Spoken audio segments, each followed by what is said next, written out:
नमस्कार दोस्तों, Gautam spread channel में आप सबका स्वागत है। आज सुनिए मुंशी प्रेमचंद की लिखी कहानी कफन। झोपड़े के द्वार पर बाप और बेटा दोनों एक बुझे हुए अलाव के सामने चुपचाप बैठे हुए हैं और अंदर बेटे की जवान बीवी बुधिया प्रसव वेदना में पछाड़ खा रही थी। रह रहकर उसके मुंह से ऐसी दिल हिला देने वाली आवाज निकलती थी कि दोनों कलेजा थाम लेते थे। जाड़ों की रात थी, प्रकृति सन्नाटे में डूबी हुई, सारा गांव अंधकार में लय हो गया था। घीसू ने कहा, मालूम होता है बचेगी नहीं, सारा दिन दौड़ते हो गया, जा देख तो आ।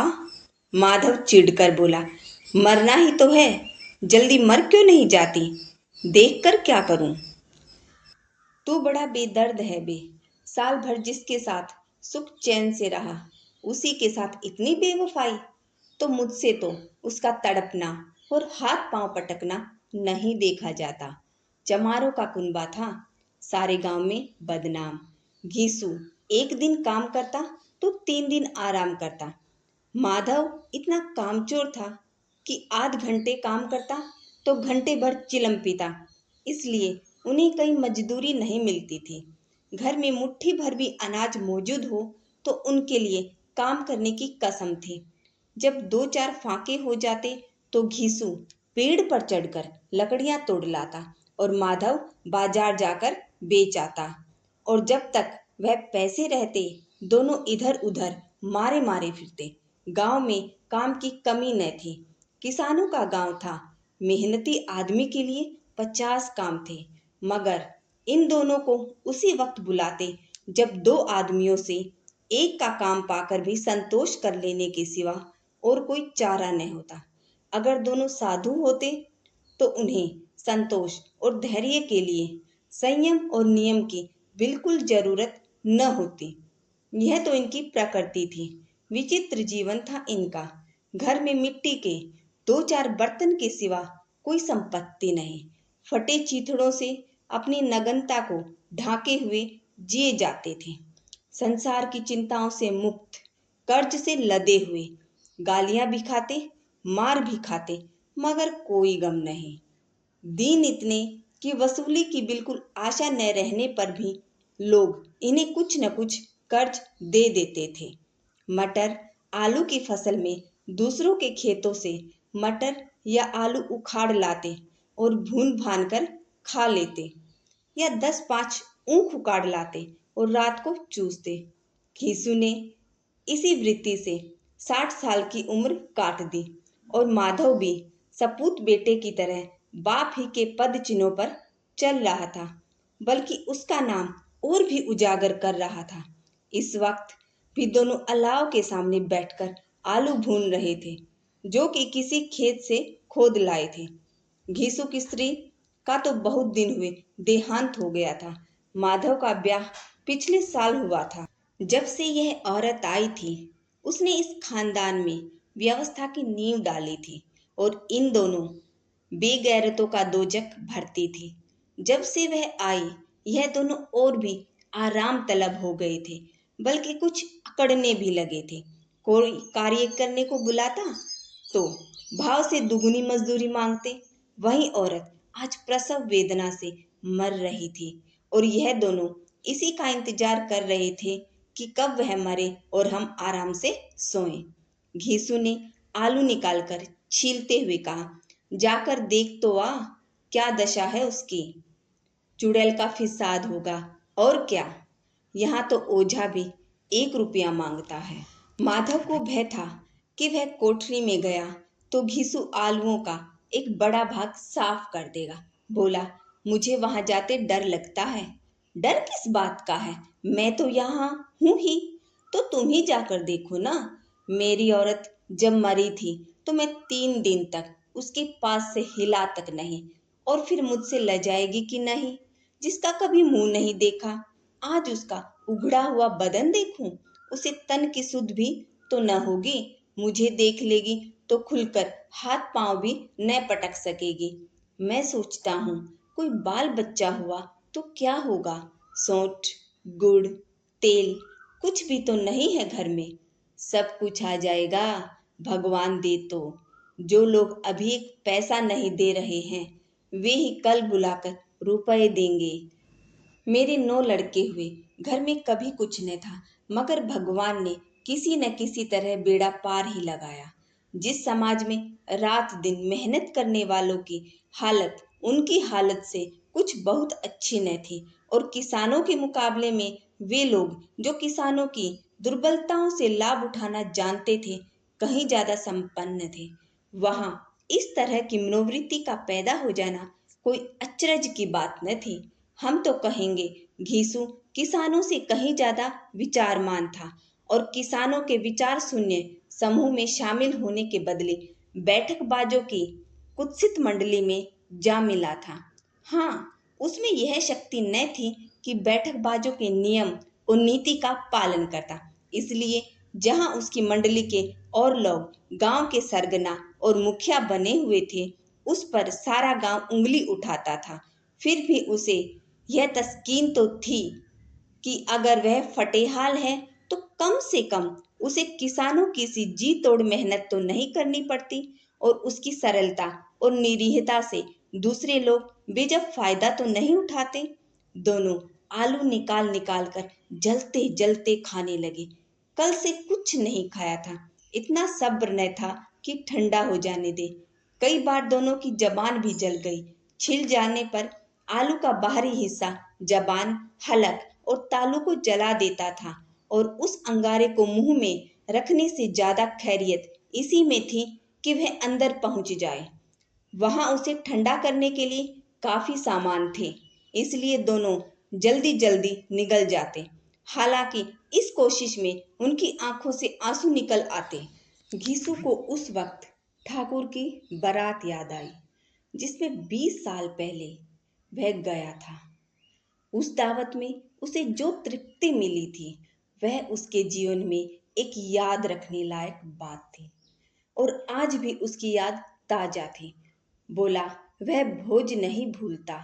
तब से फिर उस तरह का खाना भरपेट नहीं मिला।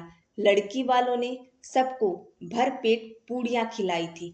सबको, छोटे बड़े सबने पूड़ियाँ खाई, असली घी की।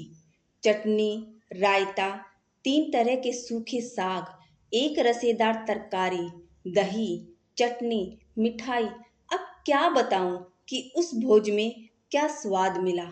कोई रोक टोक नहीं थी, जो चीज चाहे मांगो, जितना चाहे खाओ। लोगों ने ऐसा खाया कि किसी से पानी न पिया गया। मगर परोसने वाले हैं कि पत्तल में गरम गरम गोल गोल सुवासित कचौड़ियां डाल देते हैं। मना करते हैं कि नहीं चाहिए, पत्तल पर हाथ रोके हुए हैं। मगर वह है कि दिए जाते हैं। जब सबने मुंह धो लिया तो पान इलायची भी मिली, मगर मुझे पान लेने की कहाँ सूझ थी। खड़ा हुआ न जाता था। चटपट जाकर अपने कंबल पर लेट गया। ऐसा दिल दरियाव था वह ठाकुर। माधव ने इन पदार्थों का मन ही मन मजा लेते हुए कहा, अब हमें कोई ऐसा भोज नहीं खिलाता। अब कोई क्या खिलाएगा। वह जमाना दूसरा था। अब तो सबको किफायत सूझती है। शादी ब्याह में मत खर्च करो, क्रियाक्रम में मत खर्च करो। पूछो गरीबों का माल बटोर बटोर कर कहाँ रखोगे। बटोरने में तो कमी नहीं है, हाँ, खर्च करने में किफायत सूझती है। तुमने एक 20 पूरियां खाई होंगी। 20 से ज्यादा खाई थी। मैं 50 खा जाता। 50 से कम मैंने ने खाई होंगी। अच्छा पका था। तू तो मेरा आधा भी नहीं है। आलू खाकर दोनों ने पानी पिया, और वहीं अलाव के सामने अपनी धोतियां ओढ़कर पांव पेट में डाले सो रहे थे, जैसे दो बड़े बड़े अजगर गेंडुलियां मारे पड़े हों। और बुधिया अभी तक कराह रही थी। सवेरे माधव ने कोठरी में जाकर देखा तो उसकी स्त्री ठंडी हो गई थी। उसके मुंह पर मक्खियां भिनक रही थी। पथराई हुई आंखें ऊपर टंगी हुई थी। सारी देह धूल से लथपथ हो रही थी। उसके पेट में बच्चा मर गया था। माधव भागा हुआ घीसू के पास आया। फिर दोनों जोर जोर से हाय हाय करके छाती पीटने लगे। पड़ोस वालों ने यह रोना धोना सुना तो दौड़े हुए आए और पुरानी मर्यादा के अनुसार इन अभागों को समझाने लगे। मगर ज्यादा रोने पीटने का अवसर न था। कफन की और लकड़ी की फिक्र करनी थी। घर में तो पैसा इस तरह गायब था जैसे चील के घोंसले में मांस। बाप बेटे रोते हुए गांव के जमींदार के पास गए। वह इन दोनों की सूरत से नफरत करते थे। कई बार इन्हें अपने हाथों से पीट चुके थे।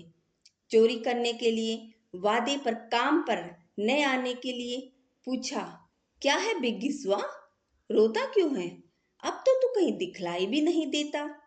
मालूम होता है इस गांव में रहना नहीं चाहते। घीसू ने जमीन पर सिर रखकर आंखों में आंसू भरे हुए कहा, सरकार, बड़ी विपत्ति में हूँ। माधव की घरवाली रात को गुजर गई। रात भर तड़पती रही सरकार। हम दोनों उसके सिरहाने बैठे रहे। दवा दारू जो कुछ हो सका सब कुछ किया, लेकिन वह हमें दगा दे गई। अब कोई एक रोटी देने वाला भी न रहा मालिक। तबाह हो गए, घर उजड़ गया। आपका गुलाम हूँ। अब आपके सिवा कौन उसकी मिट्टी पार लगाएगा? हमारे हाथ में तो जो कुछ था वह सब तो दवा दारू में उठ गया। सरकार ही की दया होगी तो उसकी मिट्टी उठेगी। आपके सिवा किसके द्वार पर जाऊं? जमींदार साहब दयालु थे, मगर घीसू पर दया करना काले कंबल पर रंग चढ़ाना था। जी में तो आया कह दे, चल दूर हो यहाँ से। यूं तो बुलाने से भी नहीं आता। आज जब गरज पड़ी तो आकर खुशामद कर रहा है। हरामखोर कहीं का बदमाश। लेकिन यह क्रोध या दंड देने का अवसर न था। जी में कूदते हुए 2 रुपए निकालकर फेंक दिए, मगर सांत्वना का एक शब्द भी मुंह से न निकला। उसकी तरफ ताका तक नहीं, जैसे सिर का बोझ उतारा हो। जब जमींदार साहब ने 2 रुपए दिए तो गांव के बनिए महाजनों को इनकार का साहस कैसे होता। खीसू जमींदार के नाम का ढिंडोरा पीटना भी जानता था। किसी ने 2 आने दिए, किसी ने 4 आने। 1 घंटे में घीसू के पास 5 रुपए की अच्छी रकम जमा हो गई। कहीं से अनाज मिल गया, कहीं से लकड़ी। और दोपहर को घीसू और माधव बाजार से कफन लाने चले। इधर लोग बांस वांस काटने लगे। गांव की नरमदिल स्त्रियां आ आकर लाश देखती थी और उसकी बेकसी पर 2 बूंद आंसू गिराकर चली जाती थी। बाजार में पहुंचकर घीसू बोला, लकड़ी तो उसे जलाने भर को मिल गई है। क्यों माधव? माधव, हाँ, लकड़ी तो बहुत है, अब कफन चाहिए। तो चलो कोई हल्का सा कफन ले लें। हाँ और क्या, लाश उठते उठते रात हो जाएगी। रात को कफन कौन देखता है? कैसा बुरा रिवाज है कि जिसे जीते जी तन ढकने को चीथड़ा न मिले, उसे मरने पर नया कफन चाहिए। कफन लाश के साथ ही तो जल जाता है और क्या रखा रहता है। यही 5 रुपए पहले मिलते तो कुछ दवा दारू कर लेते। दोनों एक दूसरे के मन की बात ताड़ रहे थे। बाजार में इधर उधर घूमते रहे, कभी इस दुकान पर तो कभी उस दुकान पर। तरह तरह के कपड़े, रेशमी और सूती देखे, मगर कुछ जचा नहीं। यहाँ तक कि शाम हो गई। तब दोनों न जाने किस दैवी प्रेरणा से एक मधुशाला के सामने जा पहुंचे और जैसे किसी पूर्व निश्चित व्यवस्था से अंदर चले गए। वहां जरा देर तक दोनों असमंजस में खड़े रहे। फिर घीसू ने गद्दी के सामने जाकर कहा, साहू जी, एक बोतल हमें भी देना। उसके बाद कुछ चिखौना आया, तली हुई मछली आई और दोनों बरामदे में बैठकर शांतिपूर्वक पीने लगे। कई कुज्जियां ताबड़तोड़ पीने के बाद दोनों सरूर में आ गए। घीसू बोला, कफन लगाने से क्या मिलता? आखिर जल ही तो जाता, कुछ बहू के साथ तो नहीं जाता। माधव आसमान की तरफ देखकर बोला, मानो देवताओं को अपनी निष्पापता का साक्षी बना रहा हो। दुनिया का दस्तूर है, नहीं तो लोग ब्राह्मणों को हजारों रुपए क्यों दे देते हैं। कौन देखता है परलोक में मिलता है या नहीं। बड़े आदमियों के पास धन है, फूके। हमारे पास फूकने को क्या है? लेकिन लोगों को जवाब क्या दोगे? लोग पूछेंगे, कफन कहाँ है? खीसू हंसा, अबे कह देंगे कि रुपए कमर से खिसक गए। बहुत ढूंढा, मिले नहीं। लोगों को विश्वास न आएगा, लेकिन फिर वही रुपए देंगे। माधव भी हंसा इस अनपेक्षित सौभाग्य पर। बोला, बड़ी अच्छी थी बेचारी, मरी तो खूब खिला पिलाकर। आधी बोतल से ज्यादा उड़ गई। घीसू ने 2 सेर पूड़ियां मंगाई, चटनी, अचार, कलेजिया। शराब खाने के सामने ही दुकान थी। माधव लपक कर 2 पत्तलों में सारा सामान ले आया। पूरा 1.5 रुपया खर्च हो गया। सिर्फ थोड़े से पैसे बच रहे। दोनों इस वक्त इस शान में बैठे पूड़ियां खा रहे थे जैसे जंगल में कोई शेर अपना शिकार उड़ा रहा हो। न जवाबदेही का खौफ था, न बदनामी की फिक्र। इन सब भावनाओं को उन्होंने बहुत पहले ही जीत लिया था। घीसु दार्शनिक भाव से बोला, हमारी आत्मा प्रसन्न हो रही है तो क्या उसे पुत्र न होगा? माधव ने श्रद्धा से सिर झुकाकर कहा, जरूर से जरूर होगा। भगवान तुम अंतर्यामी हो, उसे बैकुंठ ले जाना। हम दोनों हृदय से आशीर्वाद दे रहे हैं। आज जो भोजन मिला वह कभी उम्र भर न मिला था। एक क्षण के बाद माधव के मन में एक शंका जगी। बोला, क्यों दादा, हम लोग भी एक न एक दिन वहां जाएंगे ही। खीसू ने इस भोले भाले सवाल का कुछ उत्तर न दिया। वह परलोक की बातें सोचकर इस आनंद में बाधा न डालना चाहता था। जो वहां हम लोगों से पूछे कि तुमने हमें कफन क्यों नहीं दिया तो क्या कहोगे? कहेंगे तुम्हारा सिर। पूछेगी तो जरूर। वहां के वातावरण में सरूर था, हवा में नशा। कितने तो यहाँ आकर एक चुल्लू में मस्त हो जाते थे। शराब से ज्यादा यहाँ की हवा उन पर नशा करती थी। जीवन की बाधाएं यहाँ खींच लाती थी और कुछ देर के लिए यह भूल जाते थे कि वे जीते हैं या मरते हैं, या न जीते हैं न मरते हैं। और यह दोनों बाप बेटा अब भी मजे ले लेकर चुस्कियां ले रहे थे। सबकी निगाहें इनकी ओर जमी हुई थी। दोनों कितने भाग्यशाली हैं, पूरी बोतल बीच में है।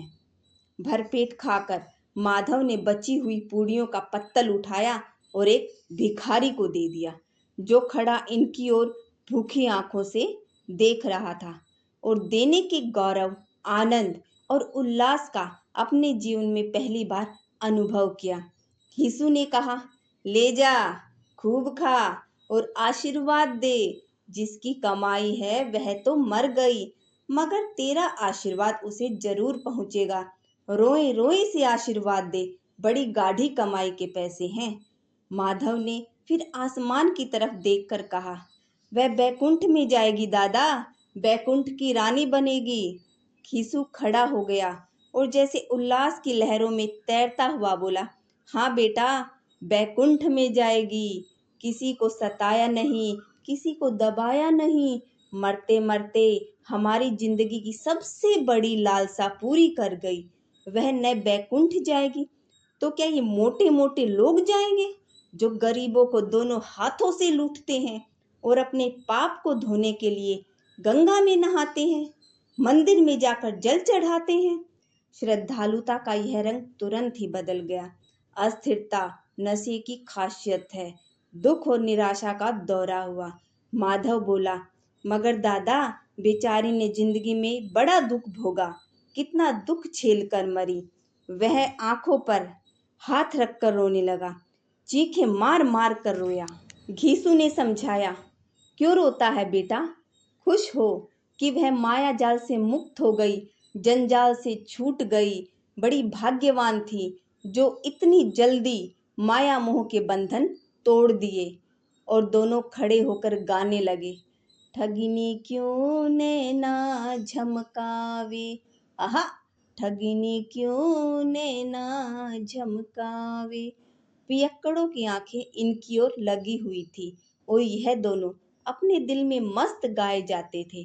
फिर दोनों नाचने लगे, उछले भी, कूदे भी, गिरे भी, मटके भी, भाव भी बताए, अभिनय भी किया और आखिर नशे में मदमस्त होकर वहीं गिर पड़े।